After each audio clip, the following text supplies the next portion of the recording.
I'm Noelle Spears. I'm the Vice Chair for Education in the Department of Pediatrics, and we have a fantastic Grand Rounds for you today.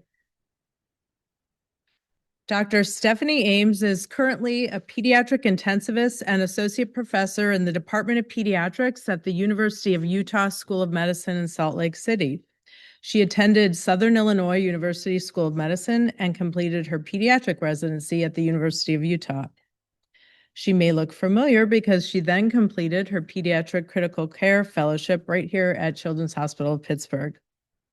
Her research focuses on improving health systems for children with medical complexity through understanding and addressing health inequity. She currently is funded by the Lucile Packard Foundation for Children's Health to lead a multi-site team, including our own Children's Hospital of Pittsburgh, to understand and measure ableism in pediatric healthcare. And we are thrilled to welcome her back today to the Berg to discuss ableism in pediatric healthcare.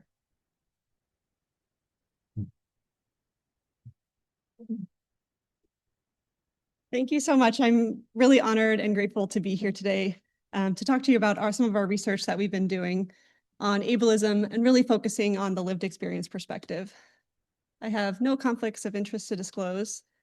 Today, there's a few objectives, but really, I'm going to review current literature on ableism and healthcare, really focusing on pediatric. And to do this, I'm going to describe both the drivers and facilitators, how ableism is occurring, and then evaluate a little bit of what we know about the impacts of ableism on health outcomes.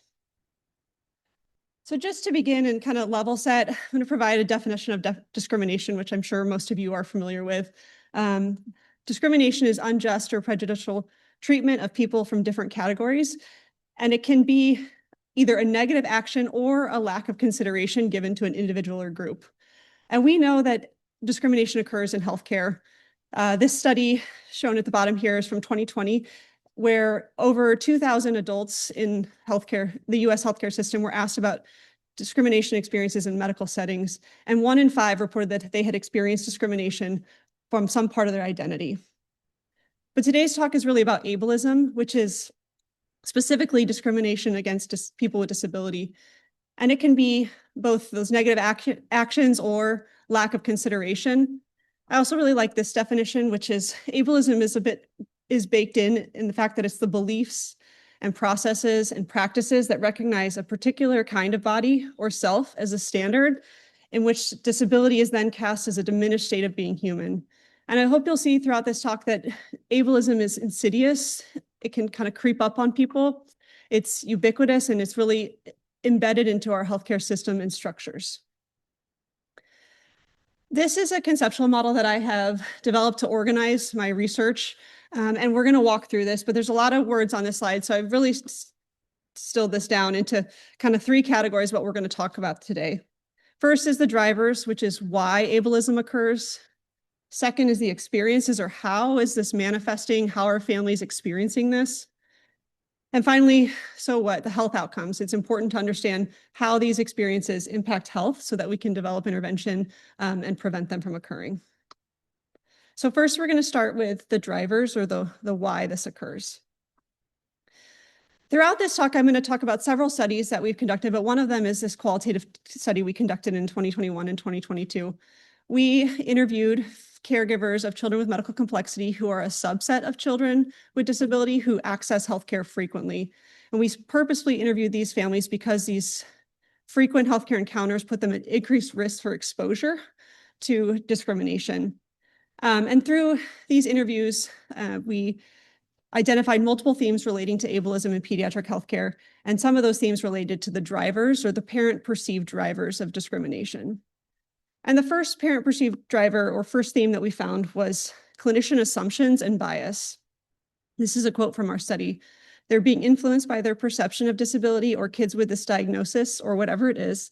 They act as a gatekeeper, and you are doing everything you can to knock that gate down.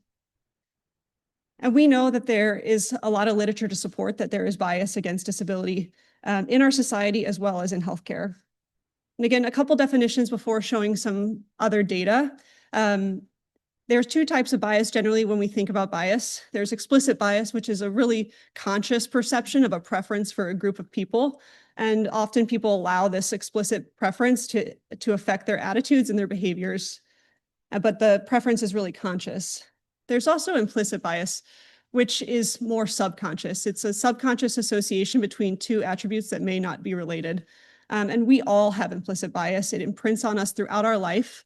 And it's really due to societal influences and socialization that these occur, but can be modified through further exposure. And these subconscious perceptions can really influence the way we make decisions, the way we think about things, and particularly in clinical decision making. This study here looks at trends in explicit bias over time. This data is from Project Implicit, which is a test that you can take, and many of you may have taken this test. It asks about your explicit and implicit bias. Explicit bias is assessed through a Likert scale rating about how much you prefer one group over another. And this paper from 2022 looked at trends over time from 2007 to 2021, and then kind of forecasting to today. And when they look at the, I don't know if there's a, probably not. So they look at the trends over time, and 0 means neutral. There's no preference for either group. Positive number means preference against the marginalized group. And then negative would mean preference against the non-marginalized group. So when we look at trends in explicit preference of sexuality, it's downtrending towards neutrality over time and forecasted to continue that way. When we look at race, there is a downtrend as well. But when we look at disability, there is a downtrend, about 36% downtrend, but it's still very much not heading towards neutral. And the authors of this study predict that it would take it till at least 2037 for, if the forecasted trends continue, before we reach neutrality on explicit preference for disability. Now, when we look at implicit trends, it's a little bit different. Implicit bias is tested by the implicit association test, which is a computerized test which asks you to associate words with different personal or characteristics or attributes, and then based on your response can determine, or is supposed to be able to determine, subconscious associations or implicit bias. About 25% of the tests are thrown out for this data. And sorry, I forgot to mention the price. This is 7.1 million tests, so it's a lot of data. But 25% are thrown out because of people either long lag time, meaning they were thinking too much about it and it wasn't meant to be, it's meant to be subconscious, or too fast of a lag time, meaning they were just clicking at random. And so when we look at the trends in implicit bias over time, it's a little bit of a different story. So there is still a downtrend towards neutrality for sexuality. Look at race, there's a downtrend, but not nearly as significant as with explicit preference. But when we look at disability, there's really no change at all over time and no forecasted change in the long term. And while this data represents the general population, anyone can take that test. And again, there's probably some selection bias of people who do take that test. This study looked at just healthcare workers. So this is 25,000 healthcare workers who took the Project Implicit testing. And this shows, again, there's 64%, about 64% have no explicit preference for disability or against disability, but about 30% of healthcare workers explicitly prefer non-disabled people. And then when we look at implicit bias, same story as before, see significant trends in preference against disability, with only 10% of people having no preference and 83% implicitly having implicit bias against disability. There's a little bit of silver lining in my mind to this data, because we have a group of people, care for people with disability in healthcare, who report no explicit bias, but do have implicit bias. And those people, we hope we can, that with education and time and exposure, we can change that implicit bias and imprint a little bit differently. And when we look at the kind of patterns of ableism that arises from this data, we see that 28% are truly low prejudice, meaning low implicit bias and low explicit bias.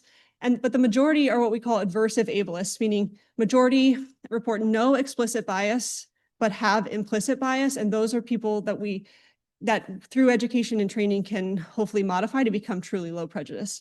And the small minority are those that we call symbolic ableists, high explicit, high implicit bias. And there's a lot of ways that bias against disability presents or occurs. And a couple of the most common ways are really assumptions of competence. persistent underestimation about abilities and happiness and well-being, the concept that all disabilities equal to suffering, and really assumptions regarding quality of life, which is very common in healthcare. This study is from Dr. Iazzoni, who did a survey data of over 700 adult physicians who care for adults and asked about their perceptions of people with disability. And this question that was asked in the survey is, in general, compared to persons without disability, I believe the overall quality of life of persons with disability is better, worse, a lot worse. And majority of people, physicians in this survey, felt that quality of life of people with disability is worse than people without disability. We repeated this data in pediatricians, although it's not published yet, so I didn't show the data, but this was presented at PAS last year by Dr. Foster, and in a survey of over 650 pediatricians, about similar results were found.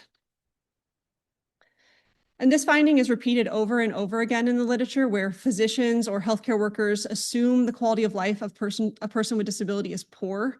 But when you ask the family or you ask the person themselves, they often report their quality of life as excellent or good. And this happens so often, it's a term, the disability paradox, which is the persistent misprediction of quality of life in people with disability.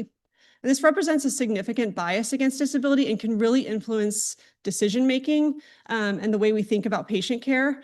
And it can oftentimes be dangerous when we start to conflate futility and quality of life assumptions or rationing of resources, which happened. There's a lot of literature showing that happened in COVID-19.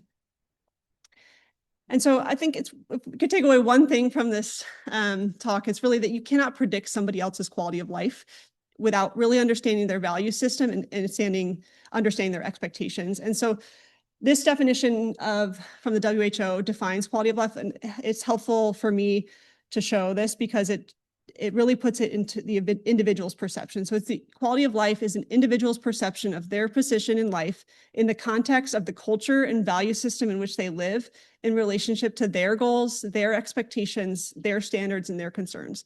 Therefore, my values and my goals cannot be applied to somebody else to predict their quality of life. Furthermore, I just want to make a comment about measuring quality of life. There's a lot of, we did a scoping review where we looked at all of the generic quality of life measures, meaning not condition-specific measures that have been used in children and youth with special healthcare needs, which again are a population that children with disability fall into. And we found 41 measures that had 63% of them had a question that relied on physical ability to have a good quality of life. And so the conclusion from that study is that many validated surveys include questions that are inherently ableist. If you cannot walk a block, you're automatically assumed to have a low quality of life, even if walking a block isn't inherently important to you. And so what a lot of experts in the field feel is a lot of quality of life measurements are actually measuring health-related function rather than health-related quality of life, because function is not equivalent to quality of life. So I just encourage you, when you're thinking about the current literature or choosing outcome measures, to really think about what the questions are that are asked and how they're framed for a person with disability and how that might be interpreted when you're looking at the outcome. All right, the next perceived driver was lack of knowledge. This quote says, "The provider didn't have that knowledge, nor did anybody teach her to listen to a parent. It takes about a minute to realize if a parent knows what they're talking about." And again, from Dr. Iazzoni's work, we see that physicians also echo this sentiment that they lack confidence in the ability to provide care. So this question asks, how confident are you to provide the same quality of care to patients with disability as those without?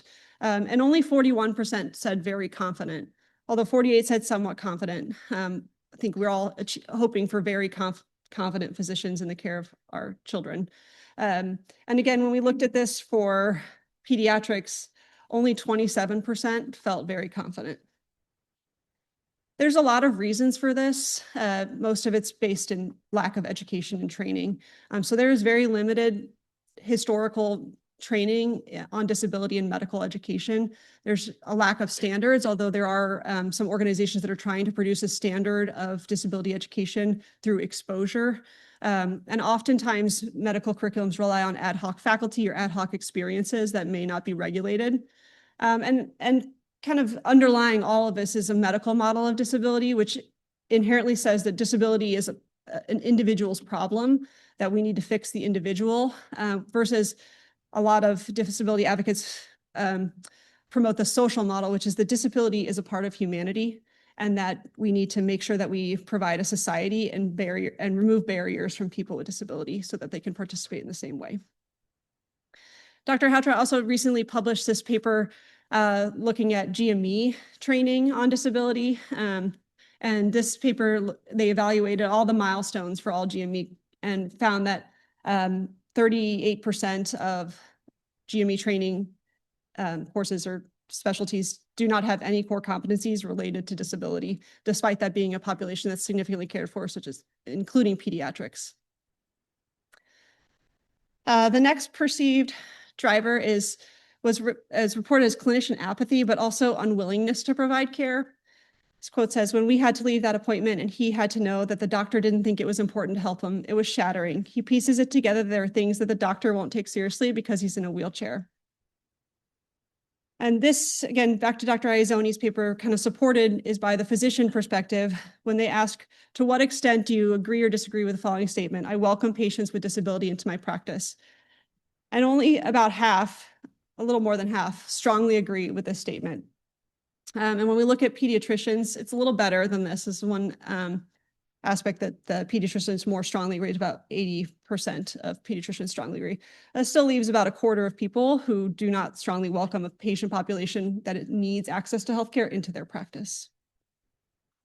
But it's not, I just want to make a point, it's not because we think that pediatricians or physicians are inherently bad. There's a lot of drivers that make this the way it is. And so this is these are several studies looking at the physician perspective of why it's harder to care for, what are the barriers to care for people with disability, and there's a lot of overlap. So lack of training and education, really being unexposed and unaware of how to care for children with disability. The lack of skill of their staff for things like transfers or lifts, using different equipment, and lack of equipment in general, lack of wheelchair scales, not being able to provide the same quality of care, and also volume limitations in a patient panel where there's only 1 or 2 people with disability. Making accommodation requests and things like that can be more challenging. Also, more systemic barriers, the cost of care, reimbursement for accommodations, particularly language accommodations during outpatient visits is quite prohibitive. And also time constraints. More complex patients take more time to provide the same quality of care. And if your appointments are limited in time, it's harder to provide that care. Also, lack of standard EHR documentation. Needing a place to really, when you're meeting a patient for the first time, it's really hard to find out what accommodations they would need so that you can be prepared, because most EHRs don't have a way to really document that adequately. And then finally, lack of representation in the workforce for people with disability leads to a culture where that's not accepted. All right, moving on, so we talked about the drivers, and that was kind of an overview of both the parent perceived drivers as well as the physician or provider perceived drivers. Now we'll talk about the experiences. And it's important to understand how families perceive discrimination is occurring, because discrimination can manifest in a lot of different ways, and understanding the how helps us to design intervention moving forward. So we really wanted to understand the lived experience of how people feel that discrimination manifests. And so we did a study that was funded by Lucille Packard Foundation, and we conducted a group concept mapping study, which is a mixed methods, community engaged, community participatory research, where we asked people from across the US who have lived experience in disability. So either as a family caregiver or a young adult with childhood onset disability, or someone in the disability justice field, or a healthcare worker, social workers who focus on disability. We asked them, how have you seen or witnessed discrimination against disability occur in the US healthcare system? And through this process, the participants came up with the 658 statements, which our team narrowed down to 145 unique experiences of ableism in healthcare. And then they were sorted in by the group concept mapping process into domains or clusters of experiences that we can really use as a framework of ableism in pediatric healthcare. And this slide shows that framework. Our research team then applied a sociological model to kind of show that these experiences permeate throughout the healthcare system in both interpersonal interactions, organizational interactions, and community and public policy interactions. So I'll kind of walk through this a bit more detail. So the interpersonal interactions include substandard patient care, dehumanization, negative assumptions, which are another driver as well, and then dismissal of the lived experience. So for some examples of substandard care, these are direct quotes from our study. So disparate clinical care is one way that substandard care arises. It can be important tasks like screening or wellness exams may be skipped because providers do not know how to complete them given disability or assume the patient cannot or does not need to do it.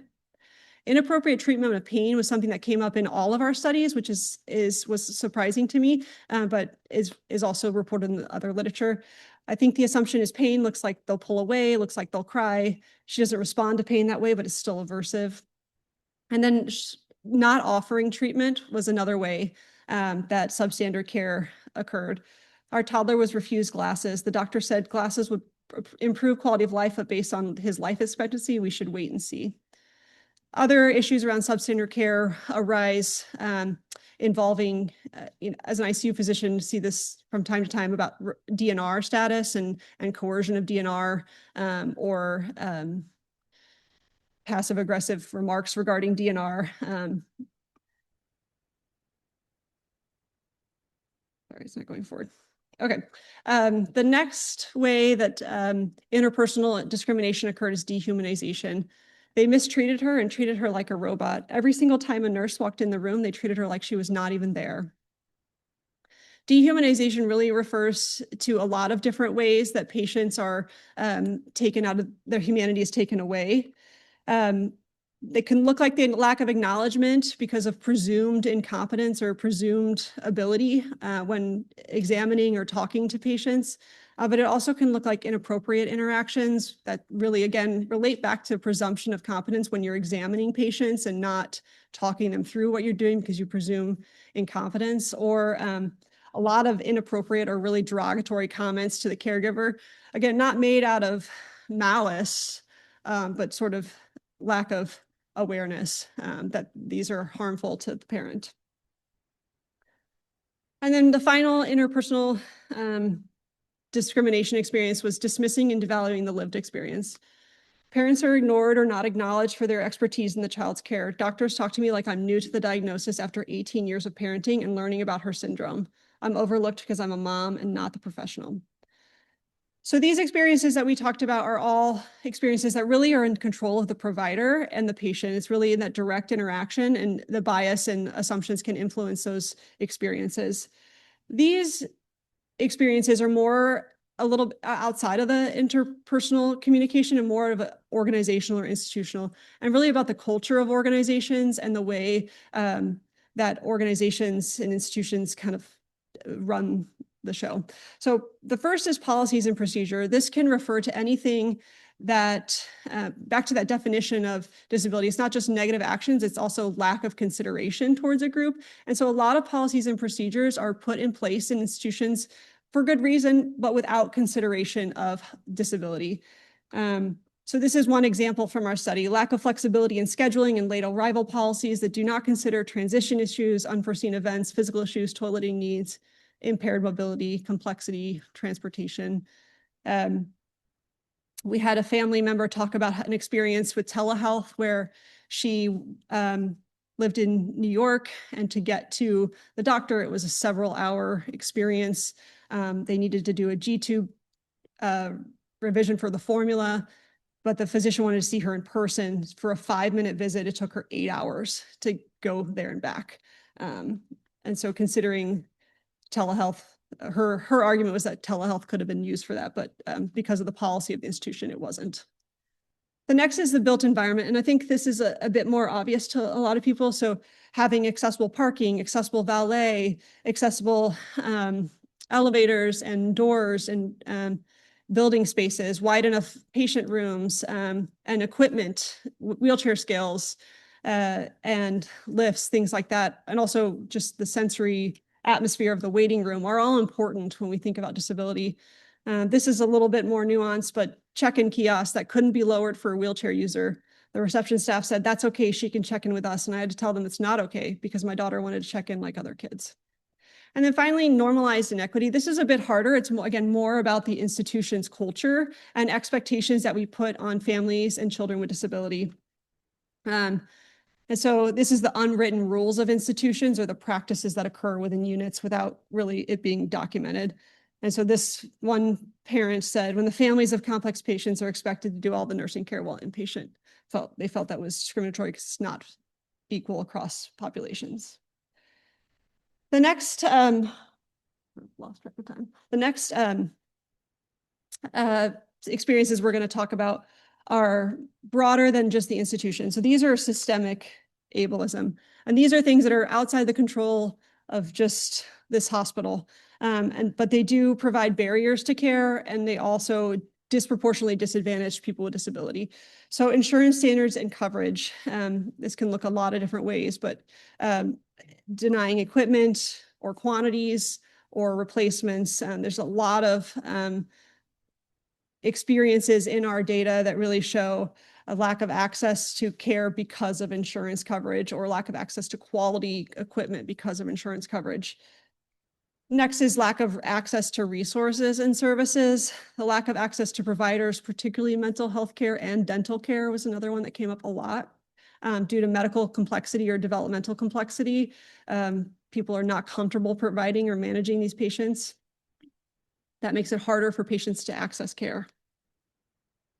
Complexity in health service navigation. This really refers to how our healthcare system is very siloed. It's very hard to transition between healthcare systems, even in the same system across different divisions.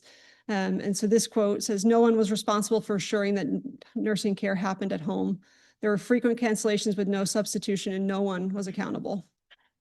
And then finally, exclusion from research. A lot of literature is focused on how, well, not a lot, there's some literature that's focused on how people with disabilities are excluded from clinical trials. And this mother said, our daughter with disability is a teenager who would like to start birth control. However, there's little medical research about the side effects of different contraceptive options for people with Down syndrome. And there's a study that was published last year or a couple of years ago that looked at the percentage of patients excluded from clinical trials on clinicaltrials.gov. And about 63% of studies excluded one form of disability or another. And only 18% of studies listed at that time allowed for accommodations to participate in the study. So it generates a lot of research that isn't applicable to a significant portion of the population.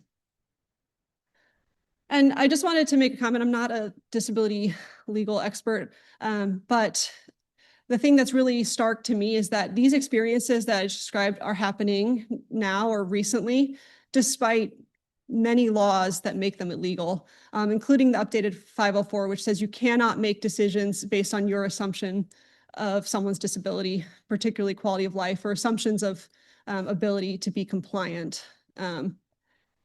And so these families are faced with a lot of experiences despite all these laws. This quote is from one of our focus groups, and I found it really powerful because it kind of put the whole picture together. This mom, when we looked at our conceptual model of ableism, we asked the families to come back and also young adults with disability to come back and kind of look at the model and see, were there any gaps? What did they think about it? And this is what one of the moms said. We fall through all these different potholes. That's what I see when I look at these categories together is the heading. What pothole are we going to fall through today? Is it through insurance? Is it through ego? Is it through home care? But this list is all the ways that we've fallen through the system. The system is not designed for children like ours. So we've talked about the drivers or understanding some of the reasons why it occurs, and it's important to understand why so that you can help prevent that. We've talked about how, again, to design intervention focused on preventing that specific experience because each experience likely has a different solution.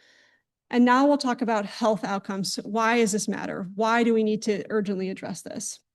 So we'll talk about the impact of discrimination on health. So there's a lot of ways that discrimination can impact healthcare or health outcomes. This model here is the Institute of Medicine's model for healthcare disparities. And it calls out specifically racism, but it does apply to other forms of discrimination. And basically central to this model is the fact that all of the data that we gather during patient interviews, patient exam, labs is all subject to interpretation based on your experience, which is can be influenced by bias. So patient histories, the questions that you ask a certain family may be different than the questions you ask another family, which influences their response. The test results that you get are only there if you order that test. And then interpretation of those testing in the context of the exam and history can be different. So what ends up happening when bias plays a role in your decision-making is that we can have two patients with the exact same problem who receive very different clinical care. Sorry. Take a drink.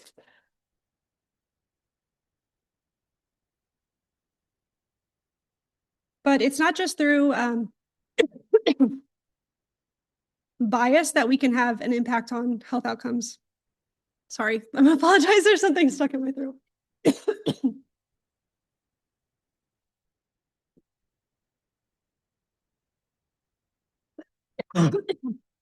Okay. The perception of discrimination can also impact health outcomes. Sorry, I'm hoping I can continue here in a second. Plane ride, dry air. The perception of being discriminated against also impacts health outcomes. So first, discrimination can have a direct impact on health outcomes through perceived stress. There's a lot of studies showing that people who experience racism in healthcare and outside of healthcare have chronic toxic stress that leads to worse health outcomes, increased cardiovascular disease, poor memory, increased cortisol. All those things are the direct response from toxic stress that is created by discrimination, particularly in a healthcare setting. But perceived discrimination can also indirectly affect health by modifying healthcare behaviors. People who lose trust in a healthcare system are unlikely to follow through with healthcare recommendations and may avoid preventative care. There are studies looking at all forms of identity and experiences of loss of trust and continued access to healthcare, including adults with disability who report when they've experienced discrimination, they're less likely to receive preventative care or seek out preventative care.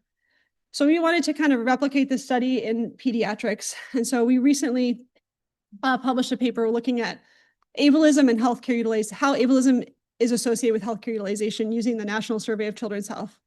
In this study, we looked at children who have experienced disability-based discrimination compared to those who have not, and those who have experienced it in a population at risk for experiencing it, which is children with special healthcare needs. We found that they were more likely to use the emergency room, more likely to be hospitalized, and more likely to report foregone care. And foregone care is healthcare that was needed but was not received. And in our multivariate model, we found that experiencing disability-based discrimination was associated with a twofold increased odds of foregone healthcare, saying that foregone healthcare can be either the result of experiencing discrimination or can be the form of experiencing discrimination, not having access to it. But either way, this is associated. And what about other outcomes in children? We know that they're understudied, and this is something our research team is working on. But one of the things we've come up against, which is what our current work is focused on, is how do we measure ableism? As I showed, there's a lot of different ways this can occur. And so asking the question, have you ever been discriminated against because of your disability, may be a little narrow-minded and not open the possibility of that other experiences have occurred that may not be triggered in the person's mind as discrimination. And also it offers no insight into a solution. So if you don't know how that experience occurred, you can't really design an intervention to say, okay, let's stop that specific experience, which is associated with this outcome. And then also what outcomes matter most in a heterogeneous sample is a bit challenged. But we do have reasons to believe that outcomes in children may be different than adults because of our experience with parents. Parents and guardians play a key role in their child's healthcare navigation, so they are also at risk for experiencing negative outcomes from discrimination. And we wanted to explore this in our study as well. So we asked parents their perception of how discrimination because of their child's disability impacted them. And we built this model of experiences that were the result of perceived direct result of experiencing discrimination. So first off was loss of trust in healthcare. I had a lack of trust for any provider that approached me, feeling there was just no sincerity in our wishes or in the value of our son's life. Parents also described increased burden of caregiving in this study. They really wouldn't tolerate the experience of discrimination, and this may be a bit of a sample selection, but they would oftentimes describe building a team where they would pick physicians who they felt they could trust based on the experience of not being discriminated against, and build a team that they finally could trust and work with across institutions or within an institution. And sometimes this would mean traveling for medical care, but also being advocates for their child, which would put them in a challenging place, particularly when there's discordant race and or discordant culture, and that can be perceived in different ways from the medical team. The next perceived impact of discrimination was mental health changes. Parents described a lot of feelings of guilt that this happened to their child and they could not stop it. And a lot of feelings of worsened mental health, PTSD, anxiety, depression, and also a feeling of forced resiliency that they had to continue to be strong for their child. And again, we wanted to explore this concept a bit more in further data. So we conducted a cross-sectional survey study, looking at children at 9 academic sites across the US between 2023 and 24, where we surveyed 718 caregivers with children with medical complexity. And we wanted to understand the association between experiencing discrimination and self-reported mental health. So in this study, 673 participants responded to the discrimination in medical setting scale. This scale really only assesses interpersonal discrimination. It's a validated scale for discrimination that at the very first slide, when I defined discrimination, I talked about that 1 in 5. This is the scale that they used. In our sample, it's a lot more than 1 in 5 reported experiencing discrimination in healthcare. And 1/3 of this, we also asked them why they felt they were discriminated against, and 1/3 of them reported because of their child's physical disability. And so when we looked at our multivariate model of controlling for caregiver factors, experiencing discrimination was associated with a 2.6-fold increased odds of experiencing poor mental health.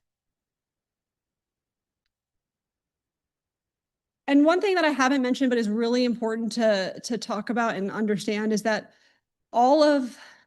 everyone comes to a healthcare encounter with multiple identities, and disability is just one of those. And when there are overlapping identities of marginalized populations, they can intensify how discrimination is felt and shape how individuals are treated. And so we had a lot of themes within both our qualitative work and our group concept mapping work that showed that there's a compounding bias when multiple identities are present. So this quote says, child exhibiting developmental disability symptoms can often be written off as shy or judged based on them being from a racial or ethnic minority. Differences are blamed on culture, and then the problem is missed. And this happens a lot with people or with families who have a preferred language other than English. And also another form of discrimination that was reported over and over again in our studies was based on socioeconomic status because of Medicaid. A lot of discrimination was felt because of a lot of children with disability have Medicaid as either primary or secondary insurance, or on waivers because of the complexity needs. And therefore that's limits their access to healthcare, as well as they feel they're treated worse because of their insurance status. Okay. So I talked a lot about different aspects of ableism, both the why, the how, and why it matters. And I think we still have a lot to learn about all of this. We need to understand how common these experiences are, if we can measure those experiences, and how we can best intervene. It's pretty clear that a simple bias training is not going to be the solution to solving this complex of a problem. But I didn't want to leave you with just a lot of problems that we do need to solve, but there's a couple tips that over the time with talking with families in our studies that we have learned. And I just wanted to leave you with these as kind of pearls of advice from families about how to best care for their children. So the first lesson that we've learned is use the caregiver as a resource. I feel empowering parents and making them feel as part of the care team should be a primary goal. Parents should be more involved and have a lot more credit.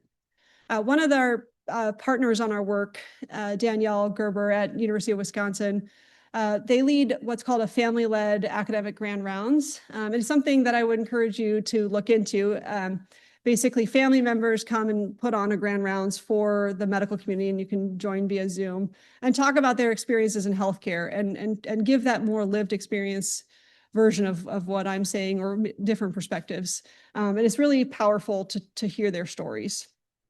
They also have a lot of family faculty that really take an academic lens on these issues as well.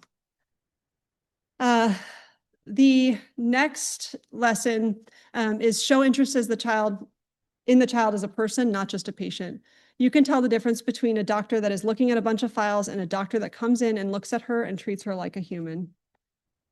This is about humanizing patients, and this can be a particular problem in the ICU because a lot of our patients are sedated and are certainly feeling at their worst, and it can be more challenging. So there are interventions. Dr. Bogutz at Seattle Children's has developed a photo narrative, and I think a lot of units do this inherently, where you humanize a room by putting pictures of a patient before they were sick, just so that it allows the clinicians and the family to kind of remember how the child is when they're not so sick. But this is a structured tool that's being developed as part of her work. And I think having something like that, where you not just have it in the room, but as a clinician pay attention to it and really kind of bond with the family about that, it can be very helpful to building trust, and also to changing your perspective on how their life is outside of the walls of an ICU.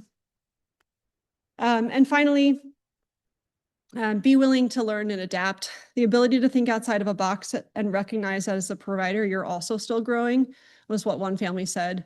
I think epistemic humility is a key virtue as a provider. You have to be willing to stay curious and come at new knowledge from a sense of curiosity rather than a sense of rigidity or certainty. And another really powerful quote from one of our focus groups, one of the mothers said, her advice for physicians would be, don't be threatened by the ceiling of your knowledge.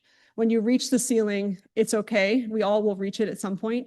And good physicians or good providers will ask, you know what, I have never come across this before. Let me look into it. Let me see what I can find. Whereas those who are threatened by their knowledge ceiling will say, that can't be, you're over medicalizing this, or you're exaggerating. And so I encourage you to not be threatened by the ceiling of your knowledge. I do want to thank my whole team for this work. We have a lot of work that's ongoing, and excited for the next few years of our work. We have 3 family partners. My family partner at University of Utah is Melissa Wardrop. Dory Ortman is here at Pittsburgh, and Danielle, who I mentioned, is at University of Wisconsin. Some collaborators at University of Utah, and then also my team at Pittsburgh, which is Dr. Houtrow, Dr. Ziegler, and Kristen Fellman, and then the team at Wisconsin, Ryan Collar and Dr. Gatewood. And then finally, this is Sam, who I posted a picture with Melissa's permission, my family partner. This is a child who really inspired me to kind of pursue this pathway after seeing some pretty negative experiences in the healthcare system for him. And I'm grateful to him and his parents for their wisdom. And so with that, I'll show you a picture of Salt Lake City, encourage you to come and take any questions.